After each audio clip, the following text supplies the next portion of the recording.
আসসালামু আলাইকুম, কেমন আছেন সবাই? তো আমাদের অনেকের মোবাইলে আজে বাজে অ্যাড চলে আসে, পপ আপ অ্যাডস, বিভিন্ন রকম অ্যাড চলে আসে, নোটিফিকেশন চলে আসে। এই অ্যাডগুলো কেন আসে, আপনি কিভাবে বন্ধ করবেন দেখাবো এই ভিডিওতে। তো ভিডিও ভালো লাগলে অবশ্যই লাইক করবেন, শেয়ার করবেন বন্ধুদের সঙ্গে। তো আপনার এই বিরক্তিকর অ্যাড আসা বন্ধ করার জন্য আপনার 3টা কাজ করতে হবে, ঠিক আছে? তো প্রথমেই গুগল ক্রোম ব্রাউজার, যেটা আমরা সবাই ব্যবহার করি সার্চ করার জন্য, দৈনন্দিন বিভিন্ন কাজের জন্য। তো এইটার মধ্যে আমরা বিভিন্ন রকম মানে অ্যাড চলে আসে, আমরা সেগুলো অ্যালাউ করে দেই, অথবা আপনি এমন সব বিরক্তিকর অ্যাডের অনুমতি দিয়ে রাখছেন এই জন্য আপনার অ্যাডগুলো চলে আসে। তো সেই জন্য আমাদের 3 ডটের মধ্যে ক্লিক করতে হবে, তারপরে এখান থেকে সেটিংসের মধ্যে ক্লিক করতে হবে। সেটিংসের মধ্যে ক্লিক করার পরে এখানে যে একটা অপশন দেখতে পাচ্ছেন যে প্রাইভেসি অ্যান্ড সিকিউরিটি, তো প্রাইভেসি অ্যান্ড সিকিউরিটি এটার মধ্যে ক্লিক করলাম। এটার মধ্যে ক্লিক করার পরে আমরা এখানে একটা অপশন দেখতে পাচ্ছি অ্যাড প্রাইভেসি। তো অ্যাড প্রাইভেসির মধ্যে ক্লিক করবেন, ঠিক আছে? প্রথম যে অপশনটা অ্যাড টপিকস, তো অ্যাড টপিক্সের মধ্যে ক্লিক করবেন। এখানে দেখেন কোন কোন বিষয় আপনি অ্যাড দেখতে চান, এখানে অনেকগুলো লিস্ট চলে আসছে। যে বিষয়গুলো আপনি দেখতে চান না, তো সেই বিষয়গুলো কিন্তু এখান থেকে আপনি রিমুভ করতে পারেন, চাইলে সবগুলো রিমুভ করতে পারেন। কোনো প্রকার বিরক্তিকর অ্যাড এই সম্বন্ধে আপনার আসবে না। যেমন অনলাইন কমিউনিটিস, এটা আমি কাটে দিলাম, ঠিক আছে? এটা কিন্তু এখান থেকে চলে গেল। তো আপনি এইভাবে এখান থেকে কাট করে দিতে পারেন, অথবা এখান থেকে এটা বন্ধ করে দিতে পারেন।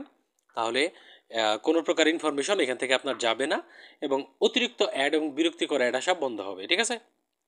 তারপরে আসেন ব্যাক করে, এখান থেকে ব্যাক করে আসার পরে এখানে হচ্ছে যে সাইট বেসড অ্যাডস, তো কোন কোন সাইট আপনাকে অ্যাড দেখাবে এইখানে দেখেন। এইখানে একটা প্রথম যে ওয়েবসাইটটা দেখতে পাচ্ছেন সেটা একটা মানে আজে বাজে ওয়েবসাইট দেখে বোঝা যাচ্ছে। তো এটা থেকে অ্যাড আসে, এটা আমাদের বন্ধ করতে হবে। গুগল ঠিক আছে, পিকাবো চাইলে রাখতে পারেন, অথবা টিউন কোর, দেখেন এইগুলা কোনো প্রয়োজন নাই। আপনি জাস্ট ক্রস চিহ্নের মধ্যে ক্লিক করে দেবেন, এটা ব্লক হয়ে যাবে। উপরে এটা আমি ব্লক করে দিলাম, ঠিক আছে? পিকাবো এখান থেকে আপনি ব্লক করে দিতে পারেন। তো আমি গুগলটা রেখে দিলাম, ঠিক আছে? এখান থেকে আমি চলে আসলাম, হয়ে গেল আমাদের 2টা সেটিং, ঠিক আছে?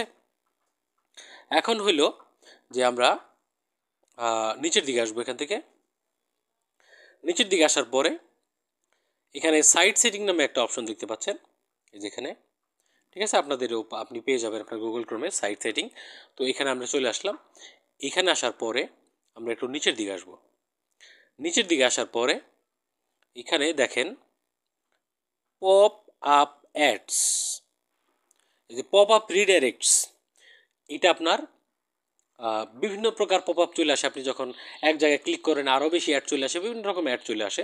তো বিরক্তিকর অ্যাডটা আমি ব্লক করে রাখছি। আপনি এখানে ক্লিক করে দেখবেন, যদি এটা ইনেবল করা থাকে আপনি জাস্ট এই যে অ্যালাউ হয়ে গেল, আপনি এটাকে ব্লক করে দিবেন, ঠিক আছে? তাহলে এরকম বিরক্তিকর পপ আপ আপনাকে বিরক্ত করবে না। তারপরে আমরা আরেকটা সেটিং এখান থেকে করব, সেটা হচ্ছে ইন্ট্রুসিভ অ্যাডস। এখান থেকে দেখেন, এটা যদি আপনার অন করা থাকে, any site you visit can show any ad to you, যে কোনো প্রকার আজে বাজে অ্যাড আপনাকে দেখাইতে পারে যদি এটা অন থাকে। তো আপনি কি এটাকে অফ করে দেবেন, যেমন আমি অফ করে রাখছি, ঠিক আছে? তারপরে হইল একটা স্পেশাল সেটিং, বোনাস সেটিং আপনাদের জন্য। সেটা হলো আমরা এখান থেকে আমাদের ফোনের সেটিংসে চলে আসবো। সেটিংসে চলে আসার পরে আপনার অজান্তে আপনি হয়তো প্লে স্টোরের বাইরে থেকে, অথবা প্লে স্টোর থেকে, অথবা গুগল থেকে ডাউনলোড করে আপনি কোনো প্রকার অ্যাপ্লিকেশন আপনার অজান্তে ইনস্টল হয়ে গেছে, যেগুলো নাকি হ্যাকিং অ্যাপ, অথবা যেগুলোর লোগো নাই, আপনার যেগুলোর কোনো আপনি অ্যাপের লোগো দেখতে পারবেন না, যেগুলো আপনাকে দেখায় না কিন্তু আপনার ভেতরে লুকায়া রয়েছে আপনার ফোনের ভেতরে, সেই সমস্ত অ্যাপ আপনার ইনফরমেশন চুরি করে এবং আপনার বিভিন্ন প্রকার আজে বাজে অ্যাড দেখায়।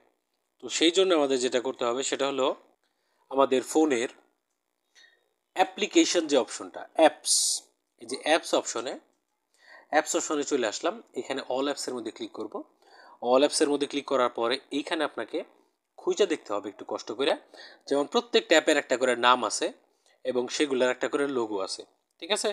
আমি যে এইখানে ব্যবহার করতেছি, তো আপনার ফোনে আপনি দেখবেন যে কোন অ্যাপের নাম নাই, সন্দেহজনক একটা অ্যাপ্লিকেশনের নাম, তারপরে সেটা লোগো নাই, এবং সেটা সিস্টেম অ্যাপও না। যেমন ফ্যাক্টরি টেস্টিং, এগুলো সিস্টেম অ্যাপ। সিস্টেম অ্যাপ ছাড়া যেগুলোর নাম নাই, লোগো নাই এবং গুগল পার্টনার সেট আপ, এটা কিন্তু না, ঠিক আছে? তো সন্দেহজনক যেগুলো আছে সেইগুলো আপনি আনইনস্টল করে দেবেন। আনইনস্টল করে দেওয়ার পর কী হবে, আপনার মোবাইল ফোন একদম ফ্রেশ কন্ডিশনে চলে আসবে, কোনো প্রকার আজে বাজে অ্যাড মোবাইল খোলা মাত্র দেখবেন না, নোটিফিকেশন আসবে না, আর কোনো আপনি ঝামেলায় পড়বেন না। তো আশা করি ভিডিও অনেক কাজে লাগবে আপনাদের। ভিডিও ভালো লাগলে অবশ্যই কমেন্ট করবেন কমেন্ট বক্সে, এবং কোন বিষয়ে ভিডিও দেখতে চান সে বিষয়েও কমেন্ট করতে পারেন।